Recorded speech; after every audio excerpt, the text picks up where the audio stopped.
আজকে আমাদের জন্য একটা গর্বের দিন, একটি গর্বের মুহূর্ত। আমাদের এই রাজ্যের যে সন্তান, আমাদের এই ত্রিপুরা রাজ্যের ভূমিপুত্র, যিনি আমাদের 18 সনে আমরা দেখেছি যে দীর্ঘদিনের বাম সরকারকে সরিয়ে এখানে প্রথমবারের মতো ভারতীয় জনতা পার্টির সরকার যিনি প্রতিষ্ঠা করেছেন এবং রাজ্যের প্রথম মুখ্যমন্ত্রী উনি ছিলেন।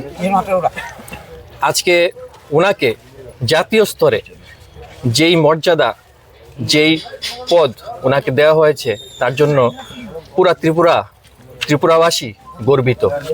এবং সেই যে ওনাকে যে ন্যাশনাল জেনারেল সেক্রেটারি করা হয়েছে, সেই খুশিতে আমরা এখানে একত্রিত হয়েছি, আমরা এখানে আনন্দ করছি।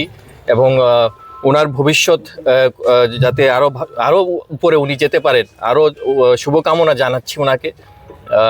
আগামী দিনে আমাদের সংগঠন আরও মজবুত হবে ওনার নেতৃত্বে, এই আশাটুকু আমরা রাখছি। ওনাকে আগেও আমাদের সরকার, আমাদের পার্টি যেখানেই দায়িত্ব দিয়েছেন, উনি কিন্তু সফলতার সহিত বেরিয়ে এসছেন। আগামী দিনেও ওনার সফলতা আমরা কামনা করছি।